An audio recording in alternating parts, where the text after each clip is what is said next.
नमस्कार मंडळी.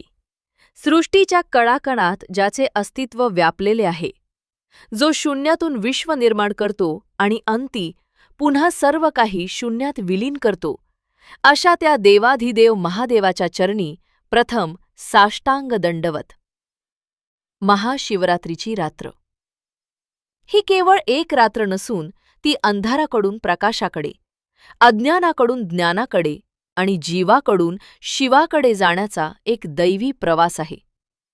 जेव्हा आसमंत ओम नमः शिवाय या पंचाक्षरी मंत्राच्या नादाने दुमदुमून जातो आणि वातावरणात एक अनामिक चैतन्य संचारते, तेव्हा समजून जावे की कैलासपती महादेवाच्या आगमनाची ही वेळ आहे. महाशिवरात्रीचे महत्त्व काय? पौराणिक कथांनुसार महाशिवरात्रीची ही तीच महान रात्र आहे ज्या रात्री भगवान शिव आणि माता पार्वती यांचा शुभ विवाह संपन्न झाला होता. म्हणजेच ही रात्र आहे शक्ती आणि शिव यांच्या मिलनाची. सृष्टीचे संतुलन राखणाऱ्या या दोन महाशक्ती जेव्हा एकत्र येतात, तेव्हा संपूर्ण ब्रह्मांड आनंदाने न्हाऊन निघते. दुसरीकडे याच रात्री भगवान शंकराने जगाच्या कल्याणासाठी समुद्रातून निघालेले भयानक हलाहल विष प्राशन केले होते. जगाला विनाशापासून वाचवण्यासाठी स्वतः नीलकंठ होणाऱ्या त्या त्यागाचे स्मरण म्हणजे ही शिवरात्री. तसेच असेही मानले जाते की याच रात्री आदिदेवाने लिंग स्वरूपात प्रकट होऊन सृष्टीला आपल्या अनंत स्वरूपाचे दर्शन घडवले होते. म्हणूनच मंडळी, या दिवशी सर्व भक्त शंकराची उपासना करतात, व्रत आणि उपवास करतात. आज मी तुम्हाला महाशिवरात्रीची व्रतकथा सांगणार आहे. पुराणात सांगितले आहे की फक्त ही कथा जरी ऐकली तरी करोडो जन्माची पापे जळून भस्म होतात. आणि मंडळी, या कथेतून तुम्हाला खूप जीवन उपयोगी गोष्टी शिकायला मिळतील ज्या तुम्ही या अगोदर कुठेही ऐकल्या नसतील. म्हणून तुम्ही ही कथा शेवटपर्यंत नक्की ऐका. चला तर मग मी कथा सांगायला सुरुवात करते. त्या अगोदर एक छोटीशी नम्र विनंती करते. मंडळी, मी हा व्हिडिओ खूप मेहनत घेऊन बनवला आहे. जर माझी मेहनत आवडली तर लाईक नक्की करा आणि कमेंटमध्ये हर हर महादेव नक्कीच लिहा. चला तर मग मुखाने एकदा प्रेमाने नामघोष करूया आणि कथेला सुरुवात करूया. हर हर महादेव, सांब सदाशिव, ओम नमः शिवाय. फार फार वर्षांपूर्वीची गोष्ट आहे. त्रेतायुगाचा तो काळ होता. जिथे आज आपण शहरे पाहतो तिथे एकेकाळी घनदाट अरण्ये होती. विंध्याचल पर्वताच्या पायथ्याशी असेच एक भयानक जंगल पसरलेले होते. ते जंगल इतके दाट होते की दिवसासुद्धा तिथे सूर्यकिरणे जमिनीवर पोचत नसत. झाडांच्या फांद्या एकमेकात अशा गुंफल्या होत्या की जणू काही त्या आकाशाला कवेत घेण्यासाठी स्पर्धा करत आहेत. अशा या निर्जन आणि भयाण अरण्याच्या सीमेवर एक छोटेसे गाव होते. त्या गावात चित्रभानू नावाचा एक शिकारी म्हणजे व्याध राहत होता. काही ठिकाणी त्याचे नाव सुशील किंवा गुरुद्रुह असेही सांगितले जाते. हा शिकारी कसा होता माहितीये? दिसायला तो अत्यंत उग्र होता. त्याचा वर्ण कोळशासारखा काळाभोर, डोळे रक्तासारखे लाल आणि शरीर एखाद्या पहाडासारखे धिप्पाड होते. त्याच्या मनात दयेचा लवलेशही नव्हता. रोज सकाळी उठायचे, खांद्यावर धनुष्यबाण घ्यायचे, कमरेला तीक्ष्ण सुरा खोचायचा आणि जंगलात निघायचे. दिसेल त्या प्राण्याची, मग तो ससा असो, हरण असो किंवा रानडुक्कर, निर्दयीपणे हत्या करायची. हेच त्याचे काम होते. त्याच्या घरात त्याची वृद्ध आईवडील, एक पत्नी आणि लहान लहान मुले होती. गरिबी इतकी की घरात खायला अन्नाचा दाना नसायचा. मुले भुकेने रडायची तेव्हा हा शिकारी अधिकच चिडायचा आणि आपला सर्व राग जंगलातील मूक प्राण्यांवर काढायचा. त्याला धर्माची चाड नव्हती आणि कर्माची भीती नव्हती. ओठ भरणे हाच त्याचा धर्म आणि हत्या करणे हेच त्याचे कर्म बनले होते. काळाचा महिमा बघा. माणसाच्या आयुष्यात कधी कोणता प्रसंग येईल सांगता येत नाही. संतांनी म्हटले आहे ना, पापाची वासना नको दाऊ डोळा, त्याहुनी आंधळा बराच मी. पण या शिकाऱ्याच्या नशिबात काहीतरी वेगळेच लिहिले होते.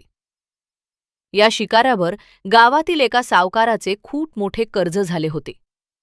गरिबीमुळे तो ते कर्ज वेळेवर फेडू शकला नाही. व्याज वाढत गेले आणि मुद्दल तर तशीच राहिली. सावकार खूप चिडला होता. तो रोज तगादा लावत होता, पण शिकाऱ्याकडे द्यायला फुटकी कवडीही नव्हती. योगायोगाने तो दिवस होता महाशिवरात्रीचा. माघ महिन्यातील कृष्ण पक्षाची चतुर्दशी होती. सावकार रागाच्या भरात आपल्या माणसांना घेऊन शिकाऱ्याच्या घरी आला आणि त्याला पकडून गावातील एका शिवमंदिरात मठात कैदेत टाकले. श्रोतेहो, बघा देवाची लीला.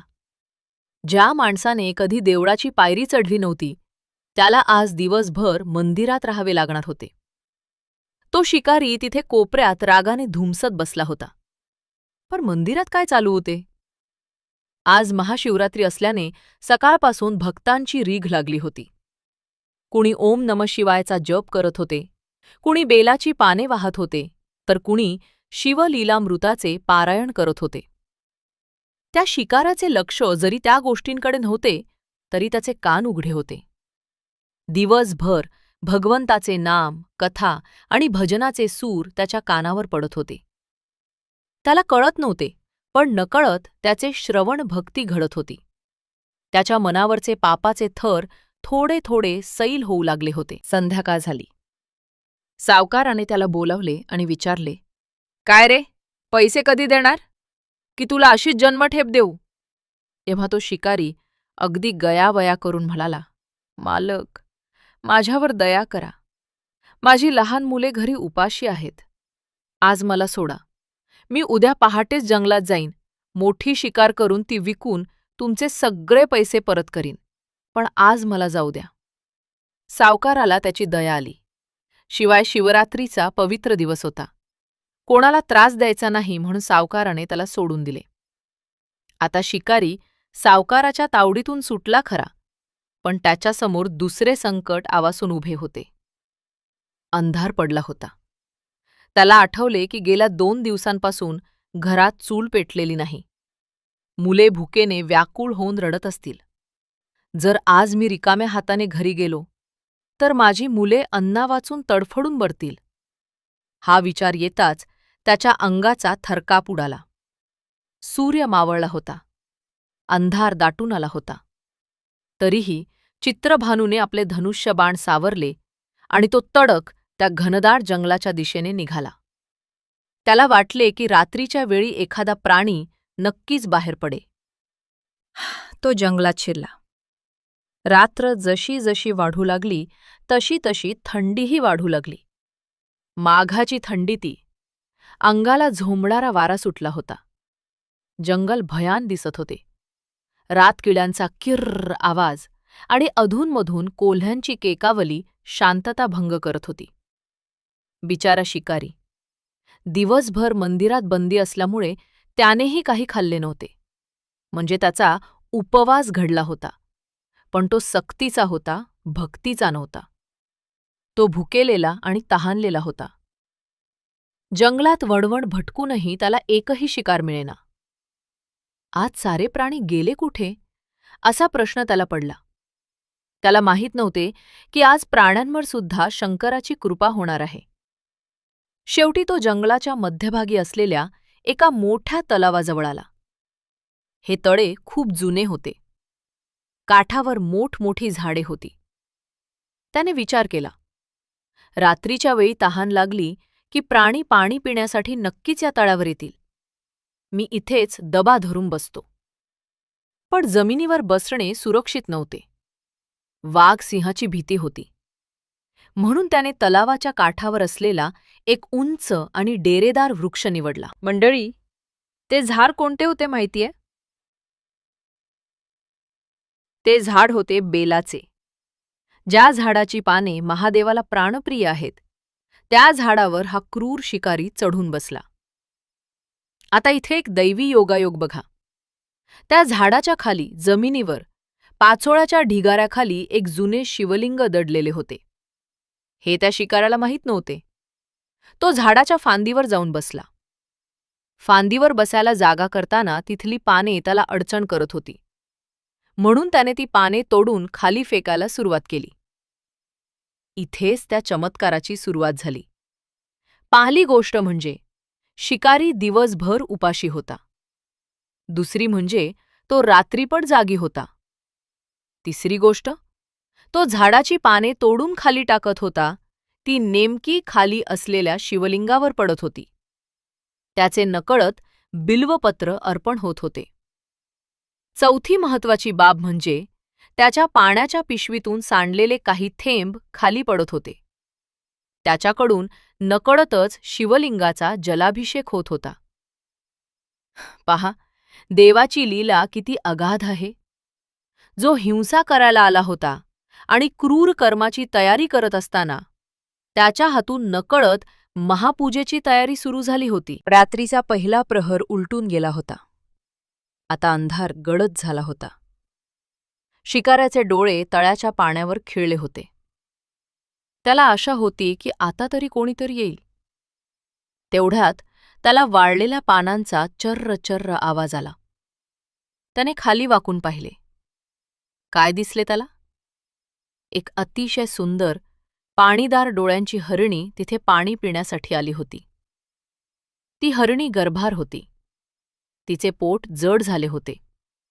त्यामुळे ती सावकाश चालत होती. तिच्या डोळ्यात एक वेगळीच चमक होती. शिकाऱ्याच्या डोळ्यात एक क्रूर आनंद चमकला. हा, सापडली. आता माझ्या मुलांचे पोट भरणार. त्याने अत्यंत वेगाने आपल्या भात्यातून बाण काढला. धनुष्याच्या प्रत्यंचेवर चढवला आणि त्या हरिणीचा वेध घेण्यासाठी तो सज्ज झाला. त्याच्या या हालचालीने झाडाची फांदी हलली. फांदीवरची काही बेलाची पाने आणि पानांवर साचलेले दवबिंदू टपटप खाली पडले. ते नेमके खाली असलेल्या शिवलिंगावर पडले. पहिल्या प्रहराची पूजा पूर्ण झाली. बाणाचा आवाज ऐकून त्या हरिणीनं वर पाहिले. समोर साक्षात मृत्यू उभा होता. पण ती घाबरली नाही. तिला वाचा फुटली. ती मानवी भाषेत बोलू लागली. ती व्याकुळ होऊन म्हणाली, थांब, अरे व्याधा थांब, तू मला का मारू इच्छितोस? शिकारी थक्क झाला. अरे, हे जनावर बोलतीये. पण त्याची भूक त्याच्या आश्चर्यापेक्षा मोठी होती. तो करड्या आवाजात म्हणाला, का मारू म्हणजे? मी एक शिकारी आहे. माझे कुटुंब घरी भुकेले आहे. माझी मुले अन्ना वाचून रडत आहेत. तुला मारून मी त्यांचे पोट भरणार आहे. हे माझे कर्म आहे. हरणीच्या डोळ्यात पाणी आले. ती विनवणी करत म्हणाली, हे शिकाऱ्या, तुझे म्हणणे खरे आहे. पण माझ्याकडे नीट बघ. मी गर्भार आहे. माझ्या उदरात एक जीव वाढत आहे. माझी प्रसूतीची वेळ अगदी जवळ आली आहे. जर तू मला आता मारलेस तर एकाच वेळी 2 जीवांची हत्या करण्याचे महापाप तुझ्या माथी लागेल. तू थोडा विचार कर. माझ्या पोटातल्या बाळाने अजून हे जगही पाहिले नाही. अशा अवस्थेत मला मारणे तुला शोभते का? शिकाऱ्याला थोडे थांबायला लागले. पण त्याचे पोट रिकामे होते. तो रागाने म्हणाला, तुझे हे बोलणे ऐकून माझे पोट भरणार नाही. मी तुला सोडून दिले तर दुसरी शिकार मिळेल याची काय खात्री? आणि तोपर्यंत माझी मुले भुकेने तडफडून मेली तर? तेव्हा ती हरणी अत्यंत कळकळीने म्हणाली, व्याधा, मी तुला वचन देते. मी आत्ता घरी जाते. माझ्या बाळाला सुखरूप जन्म देते आणि त्याला माझ्या बहिणीच्या किंवा स्वामींच्या स्वाधीन करून तुझ्याकडे परत येते. मला फक्त माझ्या बाळाचे तोंड पाहण्यासाठी थोडा वेळ दे. मी नक्की परत येईन. शिकाऱ्याला हसू आले. तो उपहासाने म्हणाला, तू मला मूर्ख समजतेस का? मृत्यूच्या दाढेतून सुटलेला प्राणी परत कसा येईल? एकदा का तू इथून पळालीस की जंगलात गायब होशील. मी नाही तुला सोडणार. तेव्हा त्या हरणीनं जे उत्तर दिले ते ऐकून काळजाचा थरकाप उडाला. ती म्हणाली, हे व्याधा ऐक. ही पृथ्वी सत्यावर तरलेली आहे. सूर्य सत्याने उगवतो. वारा सत्याने वाहतो. जर मी दिलेले वचन पाळले नाही आणि परत आले नाही तर जगात जेवढी महापापे आहेत, जसे की विश्वासघात करणे, वेदांचा अपमान करणे, आई वडिलांना फसवणे, ती सर्व पापे मला लागतील. मी सत्याची शपथ घेते. तिचे ते तेजस्वी बोलणे आणि सत्याची शपथ ऐकून शिकाराचे मन पहिल्यांदाच विचलित झाले. त्याच्या मनात कुठेतरी दयेचा अंकुर फुटला. तो म्हणाला, ठीक आहे, जा, पण लक्षात ठेव, जर तू परत आली नाहीस तर देव तुला कधीच माफ करणार नाही. हरणी आनंदाने तिथून निघून गेली. शिकाराने धनुष्य खाली ठेवले. पुन्हा पाने आणि पाणी खाली शिवलिंगावर पडले. रात्र आता अधिक गडद झाली होती. दुसरा प्रहर सुरू झाला होता. थंडीनं शिकाराला हुडहुडी भरली होती. तो विचार करत होता, ती हरणी खरंच परत येईल का? की मी तिला सोडून चूक केली? काही वेळानं पुन्हा कसला तरी आवाज झाला. शिकारानं खाली पाहिले. तिथे दुसरी हरणी आली होती. ही हरणी खूप अस्वस्थ दिसत होती. ती इकडे तिकडे मान वळवून कोणाला तरी शोधत होती. ती पहिल्या हरणीची बहीण होती आणि ती आपल्या पतीचा शोध घेत होती. शिकाराला पुन्हा आनंद झाला. चला, देवानं माझी सोय केली. पहिली फसली तरी ही दुसरी आता सुटणार नाही. ही तर जास्त धष्टपुष्ट दिसते. त्यानं पुन्हा बाण धनुष्यावर चढवला. दोरी ताणली. पुन्हा झाड हलले. पानं सळसळली आणि बेलाची पाने व पाण्याचे थेंब खाली शिवलिंगावर पडले. दुसऱ्या प्रहराची पूजा पूर्ण झाली. ती हरणी बाण पाहून दचकली. ती गयावया करत म्हणाली, हे पारधी दादा, थांब. मला मारण्यापूर्वी माझे एक म्हणणे ऐक. शिकारी चिडून म्हणाला, आता तू काय नवीन सांगणार आहेस? मगाशी एक जण असेच सांगून गेली. आता मी कोणाचेही ऐकणार नाही. माझी मुले उपाशी आहेत. ती हरणी म्हणाली, दादा, मी मरणाला घाबरत नाही, पण मी एका दुःखात आहे. मी माझ्या प्रिय पतीचा शोध घेत आहे. ते जंगलात कुठेतरी हरवले आहेत. जर मी त्यांना न भेटताच मरण पावले तर माझा आत्मा अतृप्त राहील. मला फक्त एकदा माझ्या पतीचे दर्शन घेऊ दे. त्यांना सांगू दे की मी जात आहे. त्यांचे शेवटचे दर्शन झाले की मी स्वतःहून तुझ्याकडे येईन. शिकारी म्हणाला, हे सगळे खोटे आहे. प्राण्यांना कसला आलाय पती आणि कसले आले प्रेम? तू पळून जायचा बहाणा करतेस. तेव्हा त्या हरणीने शपथ घेतली, हे व्याधा, पतिव्रता स्त्रीसाठी आपला पतीच परमेश्वर असतो. जर मी तुला फसवले आणि परत आले नाही तर एखाद्या स्त्रीने आपल्या पतीचा छळ केल्यावर तिला जे पाप लागते किंवा एखाद्या ब्राह्मणाने आपल्या धर्माचा त्याग केल्यावर त्याला जे पाप लागते ते पाप मला लागेल. मी वचन देते, मी नक्की परत येईन. शिकाराच्या मनात पुन्हा संभ्रम निर्माण झाला. एखादा प्राणी इतकी मोठी शपथ कशी घेऊ शकतो? त्याच्या मनातील दगड आता वितळू लागला होता. त्याने विचार केला, पाहूया तरी हे प्राणी खरे बोलतात की खोटे. त्याने तिलाही जाऊ दिले. रात्र आता मध्यरात्रीच्या पुढे सरकली होती. तिसरा प्रहर सुरू झाला होता. शिकाराच्या पोटात भुकेचा आगडोंब उसळला होता. पण वातावरण इतके शांत आणि पवित्र झाले होते की त्याचे मन हिंसेपासून दूर जात होते. तेवढ्यात तिथे तिसरी हरणी आली. पण मंडळी, ही एकटी नव्हती. तिच्यासोबत तिची लहान गोजीरवाणी 2 पिल्ले होती. ती पिल्ले आपल्या आईच्या अवतीभोवती बागडत होती, खेळत होती. ती हरणी त्यांना प्रेमाने चाटत होती. हे दृश्य पाहून त्या क्रूर शिकाऱ्याचे काळीज हलले. पण पोटाची भूक त्याला स्वस्थ बसू देत नव्हती. त्याने विचार केला, आता मात्र मी चूक करणार नाही. ही शिकार नक्की करेन आणि ही पिल्लेही मिळतील, म्हणजे मुलांची चांगलीच सोय होईल. त्याने पुन्हा बाण रोखला. पुन्हा पाने आणि पाणी खाली शिवलिंगावर पडले. तिसऱ्या प्रहराचा अभिषेक झाला. त्या हरणीने शिकाऱ्याला पाहिले. ती पळाली नाही. तिने आपल्या पिल्लांना पोटाशी धरले आणि शिकाऱ्याकडे बघून म्हणाली, हे शिकाऱ्या, तुझे बाण तयार आहेत हे मी पाहते. तू मला खुशाल मार. पण माझी एक विनंती आहे. ही बघ माझी पिल्ले, ती अजून खूप लहान आहेत. त्यांना अजून गवत खायलाही जमत नाही. ती माझ्या दुधावर जगतात. जर मी आता मेले तर ती आईविना अनाथ होतील. शिकारी म्हणाला, मग मी काय करू? माझी मुलेही घरी आईबापाची वाट पाहत आहेत. त्यांनी काय उपाशी मरायचे? ती हरणी म्हणाली, तुला तुझ्या मुलांची काळजी आहे ना? मग तुला एका आईचे दुःख समजेल. जसा तुला तुझा जीव प्रिय आहे, तसाच मला माझ्या मुलांचा जीव प्रिय आहे. मला फक्त थोडा वेळ दे. मी या पिल्लांना त्यांच्या वडिलांच्या किंवा त्यांच्या मावशीच्या हवाली करते. एकदा ती सुरक्षित हातात गेली की मी कोणतीही काळजी न करता तुझ्या बाणाचे लक्ष व्हायला परत येईन. शिकारी अवाक झाला. तो स्वतःशीच पुटपुटला, हे जनावर असूनही यांना आपल्या पिल्लांची किती काळजी आहे. आणि मी माझ्या मुलांसाठी दुसऱ्याच्या आईला मारत आहे. हे पाप नाही का? तरीही त्याने विचारले, तू परत येशील कशावरून? त्या हरणीने शपथ घेतली, जर मी परत आले नाही तर विश्वासघाताचे महापाप मला लागेल.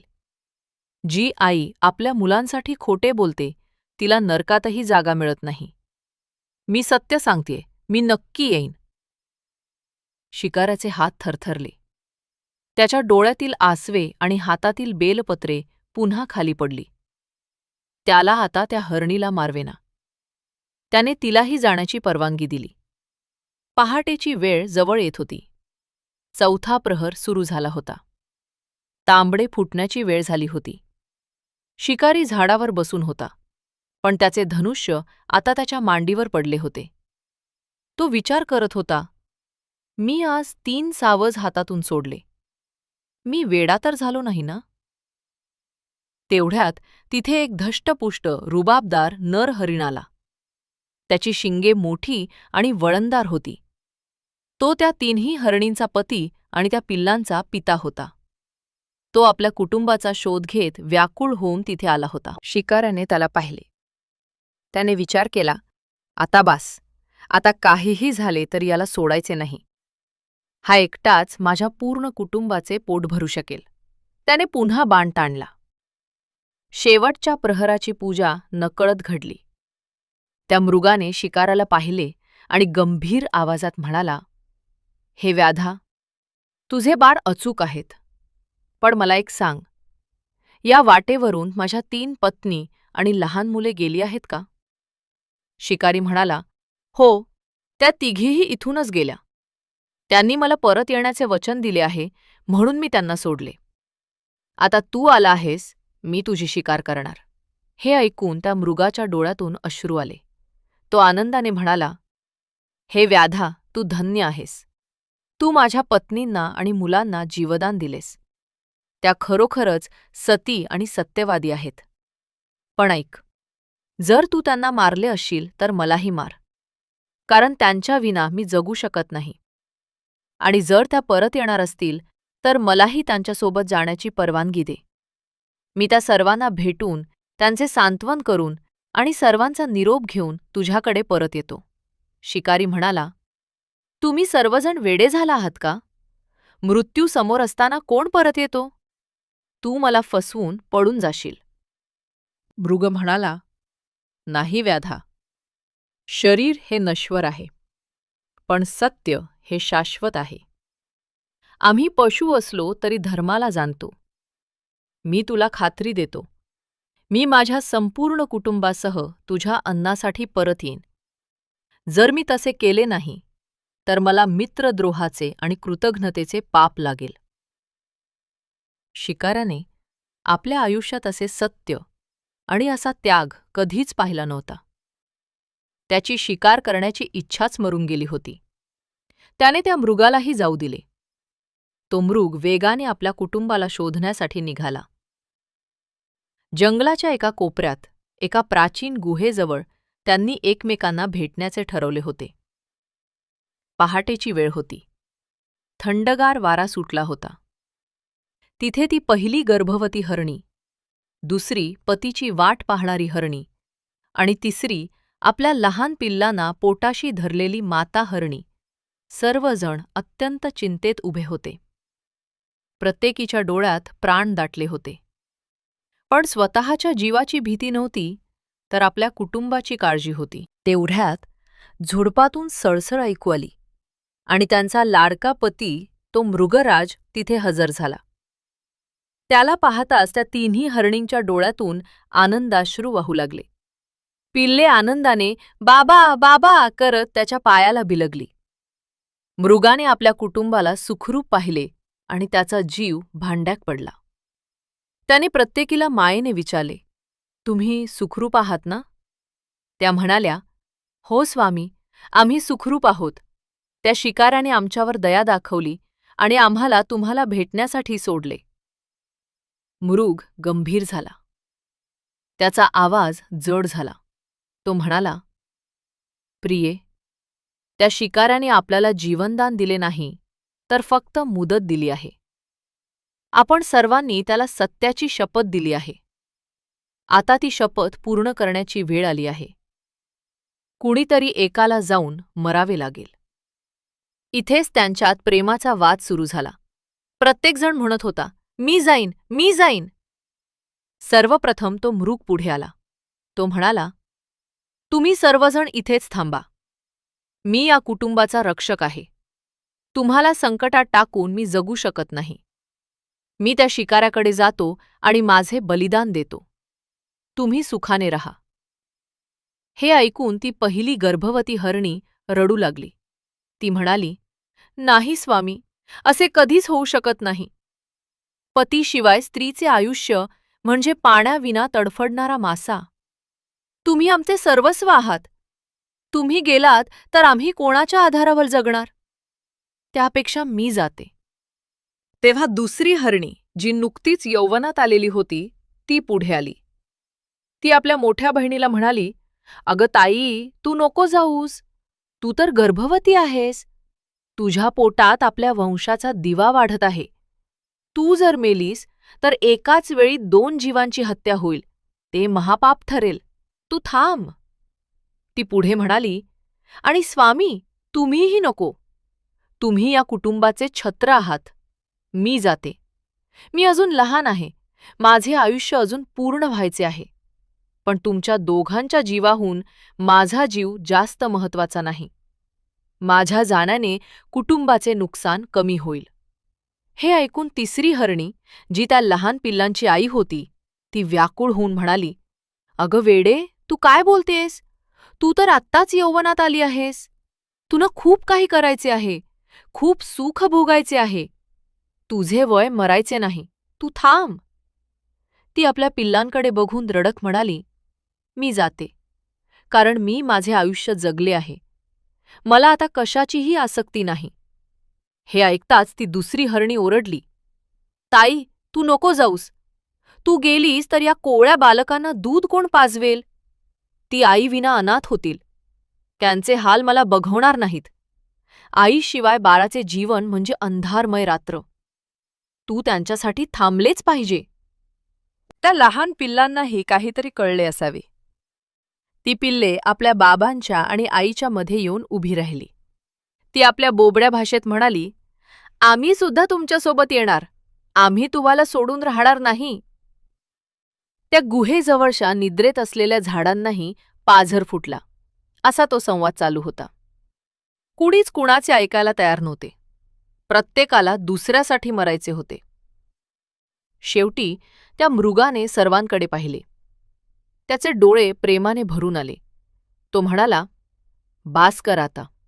आपण एकमेकांशिवाय जगूच शकत नाही. जर आपण वेगवेगळे राहिलो तर वियोगाच्या दुःखाने आपण तसेही मरून जाऊ. त्यापेक्षा आपण एक निर्णय घेऊया. तिघींनी विचारले, काय निर्णय स्वामी? मृग म्हणाला, आपण सर्वजण मिळून त्या शिकाऱ्याकडे जाऊया.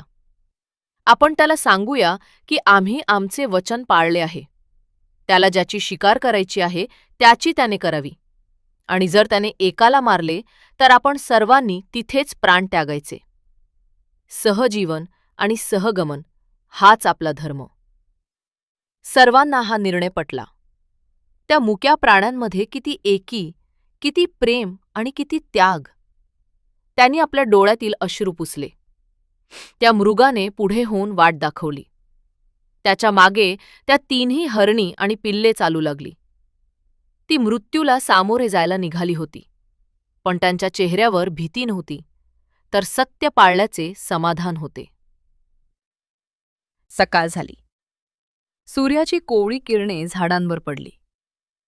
शिकारी झाडावरून खाली उतरला. तो विचार करत होता, मी आज रिकाम्या हाताने घरी जाणार. आता ते प्राणी परत थोडेच येणार आहेत. पण मंडळी, सत्य हे सूर्यासारखे असते. ते कधीच लपत नाही. तिथे एक चमत्कार घडला. दूरवरून धूळ उडत येताना दिसली. शिकारी डोळे चोळून पाहू लागला. ती पहिली हरणी, ती दुसरी हरणी, ती तिसरी हरणी आपल्या पिलांसह आणि तो मृगराज. ते सर्वजण, संपूर्ण हरणाचे कुटुंबच्या कुटुंब त्या झाराखाली परत आले. ते पळून गेले नाहीत. त्यांनी आपला जीव वाचवला नाही. ते शिकारासमोर ओळीने उभे राहिले. मृगराज म्हणाला, हे व्याधा, बघ, आम्ही आमचे वचन पूर्ण केले आहे. आम्ही सर्वजण हजर आहोत. आता तू आमची शिकार कर. कोणाला मारणार आहेस? मला मार की माझ्या पत्नींना मार. आम्ही तयार आहोत. तुझे पोट भर, तुझ्या मुलांना अन्न दे, पण आम्हाला मारताना जास्त वेदना देऊ नकोस. पहिली हरणी पुढे आली आणि म्हणाली, नाही, मला मार. मी पहिली आले होते, त्यामुळे तुझा माझ्यावर सर्वात पहिला अधिकार आहे. लगेच दुसरी हरणी म्हणाली, नाही शिकाऱ्या, तू मला मार. मी सर्वात धाकटी आहे. तेवढ्यात तिसरी हरणी म्हणाली, यांना नको मारू शिकाऱ्या, तू फक्त मला मार. या माझ्या कुटुंबाला आणि पिल्लांना सोडून दे. हे दृश्य पाहून चित्रभानू शिकाऱ्याच्या हातातील धनुष्य गळून पडले. त्याचे काळीज हलले. त्याला स्वतःचीच घृणा वाटू लागली. तो मोठ्याने रडू लागला. अरे रे, हे मुके प्राणी असूनही यांच्यात किती सत्य, किती प्रेम आणि किती त्याग आहे. आणि मी माणूस असूनही राक्षसासारखा वागलो. मी आजवर अनेक पापे केली. आता आणि किती पाप करू? या निष्पाप जीवांना मारून मी माझे पोट भरू? नको, असे जीवन नको. अशा अन्नापेक्षा मी उपाशी राहिलेला बरा. त्याच्या डोळ्यातून पश्चात्तापाचे अश्रू वाहू लागले. हे अश्रू जेव्हा जमिनीवर पडले, तेव्हा त्या अश्रूंनी त्याचे अंतःकरण शुद्ध केले. तो म्हणाला, जा, जा तुम्ही. मी तुम्हाला मारणार नाही. तुमचे सत्य जिंकले आणि माझी क्रूरता हरली. आजपासून मी हिंसा सोडली. श्रोतेहो, ज्या क्षणी शिकाऱ्याच्या मनात अहिंसेचा जन्म झाला, ज्या क्षणी त्याने त्या प्राण्यांना जीवदान दिले, त्याच क्षणी तिथे एक दिव्य तेज प्रकट झाले. आकाशातून पुष्पवृष्टी होऊ लागली. स्वर्गातून दुदुंभी वाजू लागल्या आणि त्या बेलाच्या झाडाखालच्या शिवलिंगातून साक्षात भगवान शंकर प्रकट झाले. त्यांचे रूप किती सुंदर होते. नीलकंठ, त्रिनेत्रधारी, भस्म विलेपित अंग, हातात त्रिशूळ आणि डमरू. ते तेज इतके प्रखर होते की शिकाऱ्याचे डोळे दिपून गेले. तो थरथर कापू लागला आणि देवाच्या पायावर पडला. भगवान शिव अत्यंत प्रसन्न होऊन म्हणाले, वत्सा चित्रभानू, उठ. मी तुझ्यावर प्रसन्न आहे. आज महाशिवरात्रीच्या दिवशी तू अजारतेपणे का होईना, पण माझी 4ही प्रहर पूजा केलीस. तुझा उपवास झाला, जागरण झाले आणि मला प्रिय असे बेलपत्र आणि तुझ्या पश्चात्तापाच्या अश्रूंचा अभिषेकही झाला. सर्वात महत्त्वाचे म्हणजे तू या मुक्या प्राण्यांवर दया दाखवलीस, आणि दया हाच धर्माचा मूळ आधार आहे. शिकारी म्हणाला, प्रभू, मी महापापी आहे. मला क्षमा करा. शंकर म्हणाले, तुझी सर्व पापे भस्म झाली आहेत. मी तुला वरदान देतो की पुढील जन्मात तू माझा परमभक्त होशील. तुझी कीर्ती अजरामर होईल. तू शृंगबेरपूरचा राजा होशील आणि साक्षात भगवान विष्णूचा अवतार असलेले प्रभू रामचंद्र तुझे मित्र बनतील. त्या हरणांचे काय झाले? भगवान शंकराच्या कृपाछत्राखाली त्या हरणांनाही दिव्य रूप प्राप्त झाले आणि ते सर्वजण सदेह शिवलोकात गेले. आकाशात आजही आपण जे मृग नक्षत्र